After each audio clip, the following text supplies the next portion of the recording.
Hey everyone, a quick question. What is the difference between these two sentences? Let's eat grandma and let's eat grandma. One comma, that's it. And in the first sentence, grandma is invited to dinner. And in the second, she is dinner. Welcome to the video where one tiny mark can save a life. Today we are talking about punctuation, what it is, why it matters, and how to use every single mark like a pro. Whether you are a student, a writer, or someone who just want to start making embarrassing mistakes in emails, this one is for you. Let's get into it. So, what exactly is punctuation? Simply put, it is the system of marks and symbols we use in writing to separate sentences, clarify meaning, and indicate pauses, tone, and expression. The word itself comes from the Latin punctuatio, meaning a marking with points. And here is a fun fact: early writing had no spaces, no punctuation at all. Imagine reading an entire book with no pauses, no stops, nothing. It was a Greek scholars in Alexandria way back in the 3rd century BC who first introduced systematic marks to help people read aloud. Then in the 1400, a printer named Aldus Mantus standardized much of what we use today. Grammar books in the 1700s codified the rules, and today style guides from around the world keep things consistent. There are four punctuation marks in English: the full stop, comma, question mark, exclamation mark, colon, semicolon, apostrophe, quotation marks, hyphen, dash, brackets, ellipsis, slash, and asterisk. We are going to cover the most important ones one by one. Let's talk about why this all matters. We already saw how punctuation can be the difference between life and death, at least for a fictional grandma, but it goes way beyond that. First, clarity. Punctuation removes ambiguity. It makes sure your reader understands exactly what you mean, not what they think you mean. The second one, tone and emotion. Exclamation marks show hey, excitement. Ellipses create suspense. Question marks invites the reader in. The same sentence can feel completely different depending on how it is punctuated. The third one, readability. Commas and full stops guide the reader's pace, almost like a musical notation, telling them when to breathe, when to pause, and when to stop. And the fourth one is credibility. This one's huge. Correct punctuation signals professionalism, education, and attention to detail. Whether it's a job application, an email to a client, or a university essay, how you punctuate says a lot about you. Let's start with the two most essential marks in English, the full stop and the comma.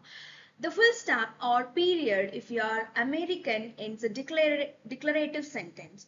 Simple enough, but it also appears in abbreviations like DR or EG, in decimal numbers, in web addresses, and triplet up to form an ellipsis. Now the comma is where things get interesting and where most people make mistakes. Commas separate items in a list. I bought apples, oranges, and bananas. They joined classes. It rained, comma, but we stayed outside. They follow introductory phrases like however she refused to leave. They set off non-defining clauses. My brother, whose style plays rugby, and they indicate direct addresses. Come here, Jamie. The last one, the direct address comma, is literally the one that saved grandma at the start of this video. Next up, the question mark and the exclamation mark. The question mark ends a direct question. Where are you going? Simple. But here is something people get wrong all the time. Do not put a question mark after an indirect question. Say she asked where the station was. That question mark doesn't belong there. The correct version is she asked where the station was. Full stop, no question mark. Now, the exclamation mark expresses strong emotion, urgency, or enthusiasm. She is alive. Stop right there. But there is the rule: informal or academic writing, use exclamation marks sparingly. Overuse completely weakens their impact. If everything is exciting, nothing is. These two marks confuse a lot of people, the colon and the semicolon. The colon introduces something, a list, an explanation, a quote, or a time. She bought three things: milk, bread, and eggs. Think of the colon as a drum roll. It says, here it comes. The semicolon is different. It links two closely related sentences that could stand alone but belong together. For example, she studied hard. She passed the exam. That is a useful tip that I can tell you. The semicolon is stronger than a comma, but weaker than a full stop. It joins, it doesn't separate. You can also use semicolons in complex lists where the items themselves contain commas, like Paris, France, Rome, Italy, Tokyo, and Japan. Huh. The apostrophe, perhaps the most misused punctuation mark in existence. It has two jobs: possession and contractions. For possession, the dog's tail, it's singular, the student's work, plural, already ending in yes. The children's toy, plural, not ending in yes. For contractions, the apostrophe replaces missing letters. Do not becomes don't. I am becomes I am. Now the big one, it's versus it's. It's apostrophe yes with an apostrophe always means it is tested.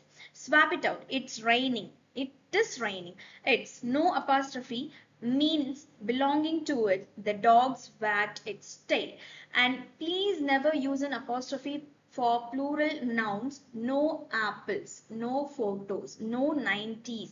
Just apples, photos, and the 90s. Let's speed through the remaining marks. Quotation mark enclose direct speech. The exact words someone said. I'll be there at 9.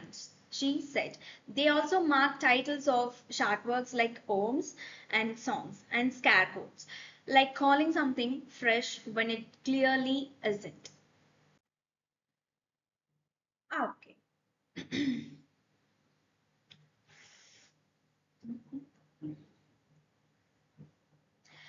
Here, hyphen joins words together, compound adjectives like well known or up to date. Compound nouns like mother in law.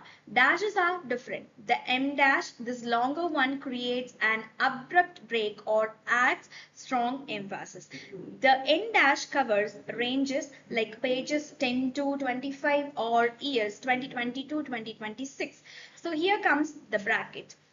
This brackets add extra parenthetical information. She left early before dessert. Square brackets are used for editorial additions inside quotations. And the ellipsis, those three dots, signals a trailing thought, hesitation, omission, or suspense. Always exactly three dots, no more, no further. Quick way to remember hyphens join. Hyphens join, dashes separate, and emphasis. Brackets add, ellipses omit, or trail off. Here is something interesting. The rules of punctuation are actually shifting in digital communication. In text and messaging, a full stop at the end of a message can feel cold or aggressive.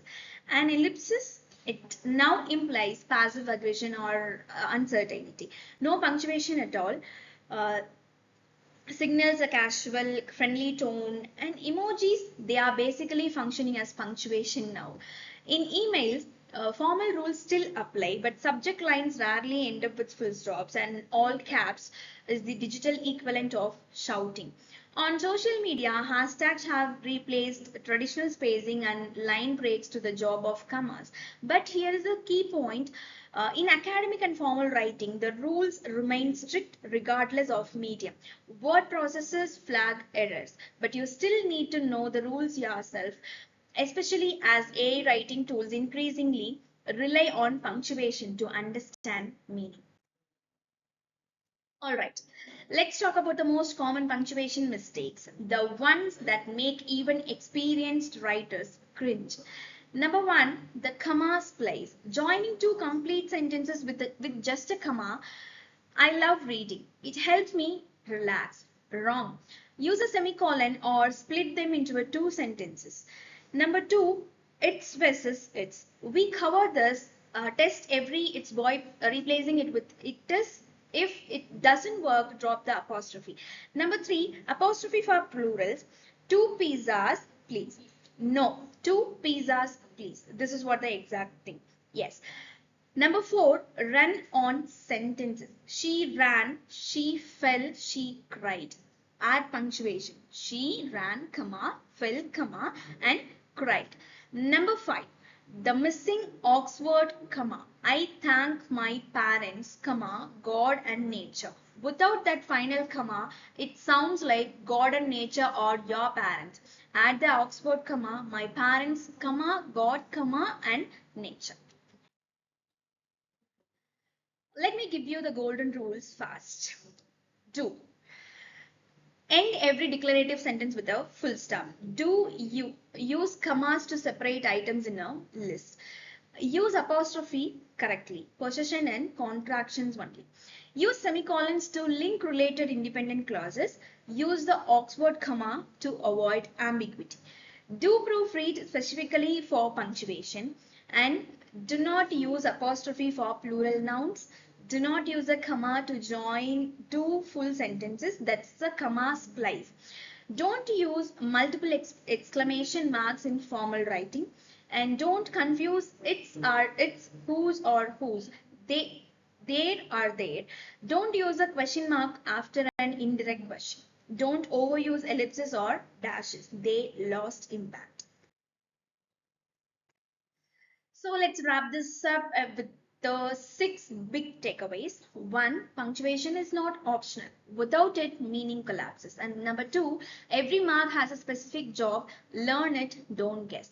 3. Context matter. Formal writing and digital writing have different norms. And number 4, apostrophes and commas are the most misused marks. Master those first. 5 punctuation shapes tone. A full stop feels final, a dash feels dramatic, an ellipsis creates suspense. 6. Read your writing aloud, natural pauses, that's where your commas go. A full breath stop, that's a full stop. And I leave you with this. Punctuation is the art of ensuring your silence is heard correctly. If you found this useful, hit the like button, subscribe for more English and writing content, and drop a comment below what is the punctuation mistake you make the most. See you in the next one. Thank you.